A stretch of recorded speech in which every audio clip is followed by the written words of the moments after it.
किसानों के लिए स्मार्टफोन, इसके बारे में आज बात करेंगे। दरअसल बहुत सारी कंपनियां फ़ोन लॉन्च करती हैं, लेकिन ये नहीं बताती हैं कि कुछ फ़ोन्स ऐसे भी हैं जो किसानों के लिए यानी खेती करने में काफ़ी हेल्पफुल होते हैं। अब ये जानना ज़रूरी है कि कंपनियां जब फ़ोन लॉन्च करती हैं तो अलग अलग टारगेट ऑडियंस या फिर टारगेट यूज़र्स होते हैं जिन्हें केटर करती हैं। जेनजी हो गए, मिलेनियल्स हो गए, या फिर प्रीमियम स्मार्टफोन जो लग्जरी स्मार्टफोन्स खरीदते हैं। लेकिन एक जो तबका है, जो फार्मर्स का तबका है, वो कहीं ना कहीं छूट जाता है।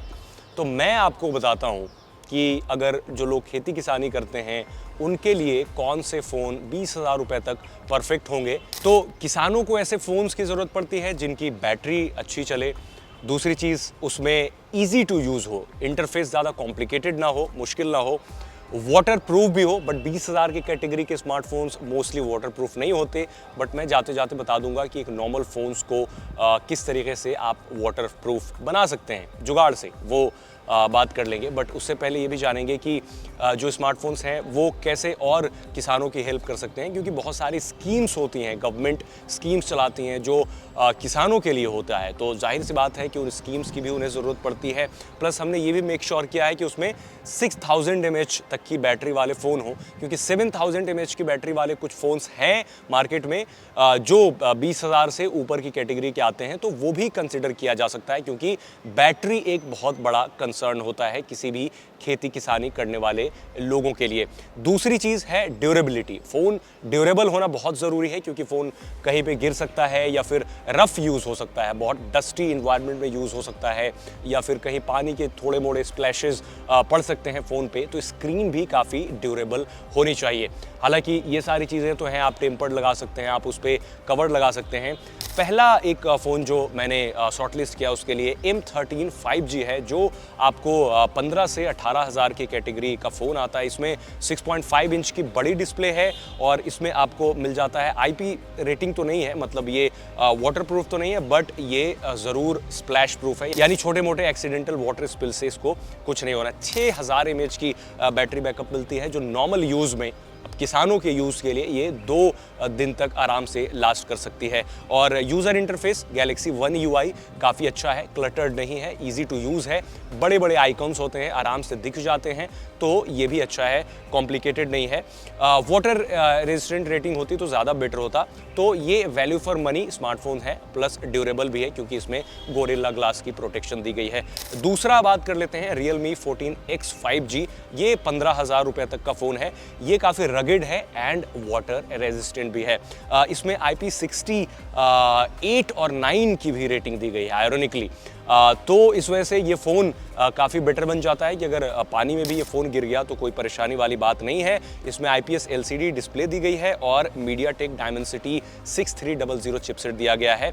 और जो रगेडनेस का जो मामला है उसमें इस फ़ोन को हम बेस्ट इन क्लास बता सकते हैं, क्योंकि इसकी जो रेटिंग है वो इसे न सिर्फ वाटर प्रूफ बल्कि डस्ट प्रूफ भी बनाती है। यानी इन्वायरमेंट चाहे कैसा भी हो, डस्ट भी हो, मिट्टी हो, मतलब मिट्टी एक डस्ट और मिट्टी की कैटेगरी अलग होती है। सो डस्ट अगर हो तो इससे कोई प्रॉब्लम नहीं होगी और आराम से जो किसान हैं इसे यूज़ कर सकते हैं बिना टेंशन लिए हुए। 6000 mAh की बैटरी इसमें भी दी गई है और ये भी आपको ऑलमोस्ट 2 दिन की बैटरी बैकअप दे सकती है। 2 दिन आप आराम से चला सकते हैं।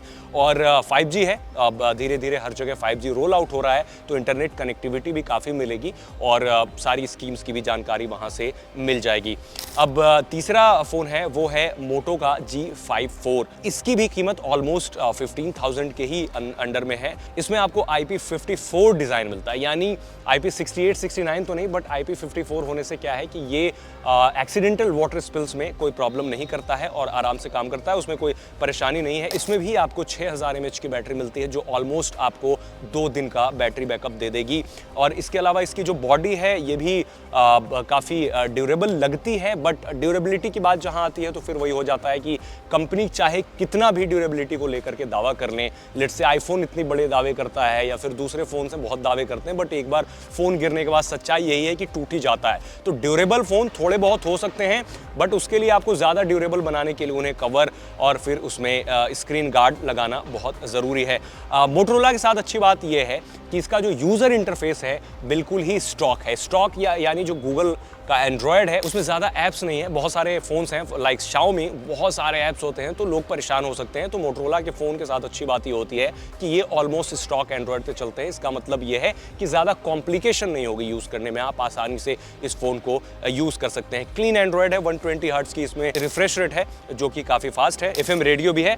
अच्छी बात यह है कि इसमें 3.5 mm जैक भी है जो किसानों के लिए फ़ायदेमंद होगा। आप कुछ भी कहीं भी लगा करके गाने सुन सकते हैं या फिर ईयरफोन्स लगा सकते हैं, क्योंकि नॉर्मली आजकल स्मार्टफोन्स में 3.5 mm जैक नहीं मिलता है। सो ये भी अच्छी चीज़ है। बैटरी बैकअप तो है ही, ओवरऑल ये एक अच्छा फ़ोन बनता है। अब आते हैं एक फ़ोन और है जो इस कैटेगरी में आता है। टेक्नो पोवा 6 Pro 5G है जो आप ऑलमोस्ट 19 से 20 हज़ार रुपये में ख़रीद सकते हैं।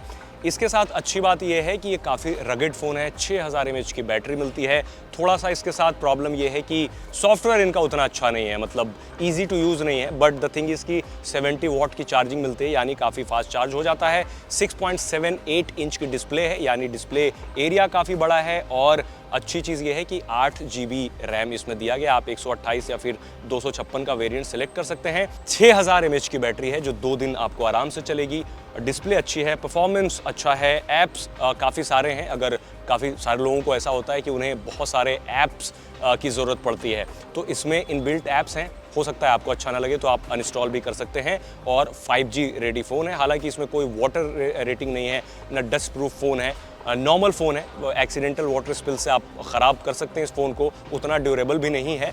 बट द थिंग इज़ कि जो सारे स्पेसिफिकेशंस हैं, जो सारे फीचर्स हैं, वो इस कैटेगरी के हिसाब से, वो इस प्राइस रेंज के हिसाब से काफ़ी अच्छे हैं। तो किसानों के लिए ये फ़ोन भी रिकमेंड किया जा सकता है। 5वें नंबर पे है आपका Redmi 10 Power। ये आप सस्ते में ख़रीद सकते हैं। इनफैक्ट 15,000 और सो, उससे कम में 12,000 में ही ख़रीद सकते हैं। और ये थोड़ा पुराना फ़ोन ज़रूर है, बट अच्छी बात ये है कि ये 6000 mAh की बैटरी वाला one of the cheapest phones in market है। तो इससे आपका ये होता है कि बैटरी वाला तो पर्पस सर्व हो ही जाता है, प्लस गोरिल्ला ग्लास 3 की प्रोटेक्शन है। उसका मतलब जो ग्लास है वो नॉर्मल फ़ोन्स के मुकाबले थोड़ा ज़्यादा ड्यूरेबल मिलेगा। हालांकि अगेन मैं ये बता दूं कि आपको प्रोटेक्शन के लिए उसमें टेम्पर्ड ग्लास और कवर लगाना बहुत ज़रूरी है। और एनर्जी एफिशिएंट भी इसका प्रोसेसर है, स्नैपड्रैगन 680 है जो कि पार एफिशिएंट माना जाता है। सबसे अच्छी चीज़ ये है कि फ़ोन की servicing company after sale service में Xiaomi ने काफ़ी काम किया है। दूसरे फ़ोन्स के मुकाबले आफ्टर सेल सर्विस इसकी काफ़ी अच्छी है। So that's a good thing. इसमें भी कोई आपको IP रेटिंग नहीं मिलेगी, ना ये वाटर रेजिस्टेंट है ना ये डस्ट रेजिस्टेंट है।